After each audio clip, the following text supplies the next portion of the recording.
Kevin Costner is back as Mr. Brooks, and this time he wears glasses. So you know he's dangerous.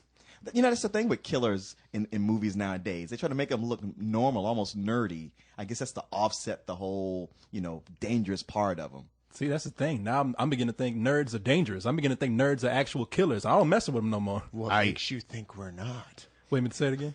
What makes you think we're not? What's wrong with a nerd wearing glasses, Corey? I think we should discuss it later tonight. Okay, thank you. You wouldn't get killed by a guy wearing glasses, would you? Okay, all right, thank you. Shit.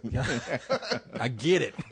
Y'all nerds and y'all are psychopaths. All right, so you relate to this movie then very much. No, not at all. This movie is annoying because it presents to us a serial killer who is a nice family man who, aside from having an imaginary guy with him all the time, doesn't really have a lot of problems. He's pretty much a decent guy on the whole, and we're expected to like him. I mean, is this because somebody saw Silence of the Lambs too many times? Look, America, what they really want is a serial killer they can identify with.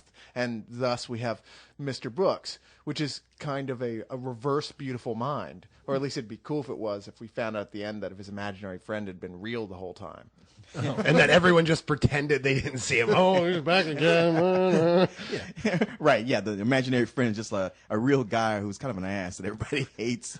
Oh, that would be cool, man. See, in this movie, Kevin Costner, he, as Cyrus says, he's pretty much a nice guy. He's very successful. He's man of the year. He's man of the year, millionaire, got a fine-ass wife, but which is exactly what proves how great an actor Costner is, because, Costner was able to pull that off. Well, the thing is that there's only one thing that throws it off. He has an imaginary friend who tells him to kill people. And you're right, it would be funny if this dude was not an imaginary friend. He was just some guy that nobody knew was around. He'd just be around. And the best twist at the movie would have been his wife saying, like, hey, is your brother ever going to move out? Because William Hurt is in the background of like every scene at some point. And the thing is, like, in most movies, he'd be all menacing and shadowy. But he's just kind of like that.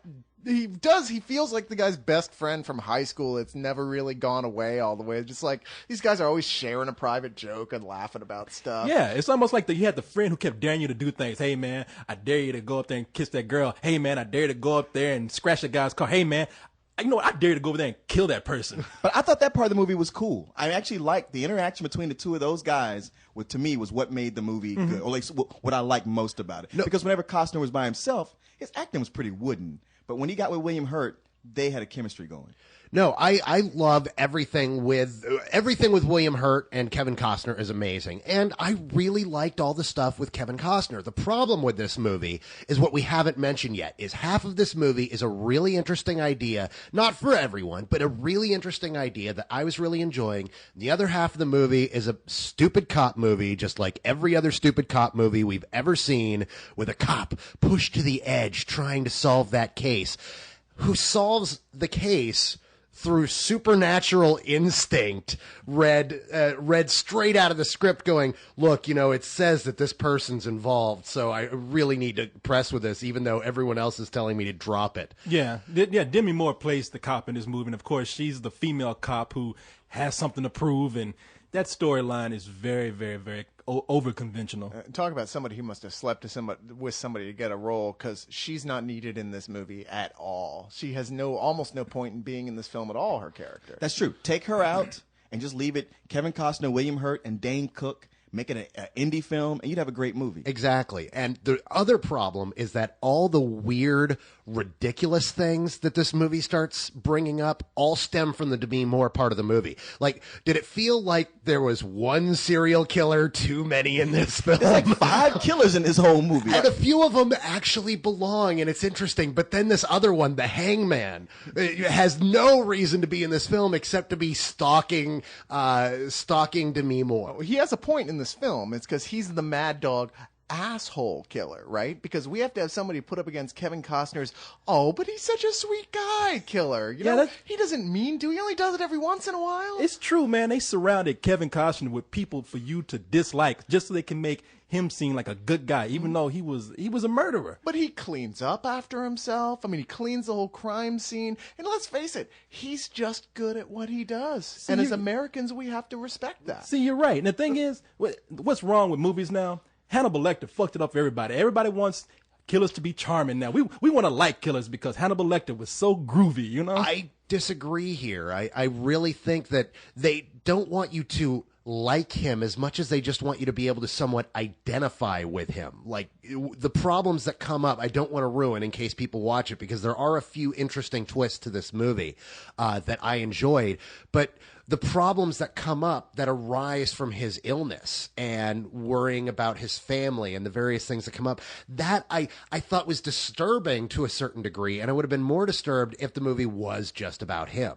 But what you're saying is very Tony Soprano, where it's like, hey, you know what? We got a guy who's a cold-blooded killer and a mobster, but at the same time, he's a family man who has family issues, and you can identify with that. And it's like, yeah, okay, you're pulling the same card. The funny thing is, like, with this guy, Kevin Costner, Mr. Brooks, with his family, he's so quiet. He doesn't speak when he should, doesn't get involved. But he's got this wife who just talks nonstop, blah, blah, blah, blah, blah. It's like, I think it's Marge Helgenberg.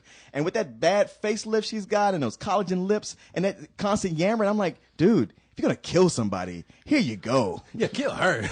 Yeah. This character actually is a completely understandable evolution of the violent character in film. I mean, we've always been told since the beginning that the hero in war was good. You know, you kill as many soldiers as you're good. And then we were told, like, you know, we've gotten to where it's like the mobster is good as long as, you know, he's like basically a decent guy, and the professional hitman is good, you know, as long as he's not, you know, a jerk and he's good at what he does. And now it's the serial killer. He's still good as long as he's good at what he does. It's okay. Well, a professional attitude does help out with the job. I agree. You know? That's true, because nowadays nobody takes any personal responsibility, and customer service has just gone into crapper. Yeah. Now, but one of the great things about this film, one of the only great things about this film, is the fact that even he hates himself for what he's doing. And that's the thing, is that he doesn't want to do it. He just is compelled to, and every time he treats it like an addiction. Every time he does it, he's like, that's the last time. I'm never doing it again. It's like me at the strip clubs. It's like, that's it. I blew $200. I'm never going back. I swear to God, that was my last time. And then my little buddy in the back of my head goes, come on, Carlisle, you know, you want to go and spend, and you only have to spend $5. You know, just take some ones in and make sure you have your credit card there. I thought That's you weird. were. Sorry. Oh, that's weird, dude. I got that same guy. I thought you weren't allowed back because breaking that whole no touching rule. Yeah, you know, I was watching this movie and I was like, wow, you know, maybe I do masturbate too much.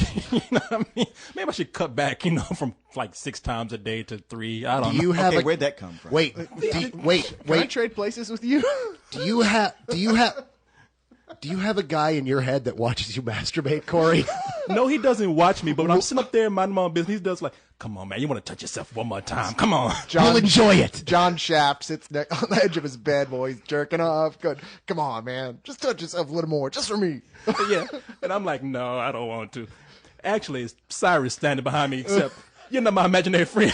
I don't even want to see this. Hey, I get well paid for my excess duty here. Duty.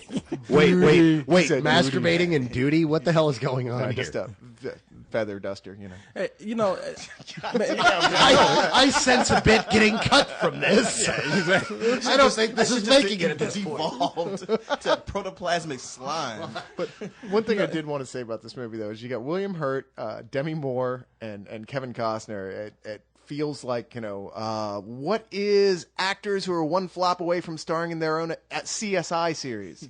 Yeah. And you know, you made a good point, man. This is like Vice City. The city is full of serial killers. Like, you go get milk and you run into a serial killer. You know, you killed somebody today? Yes, I have. How about you? Yeah, you know, a couple.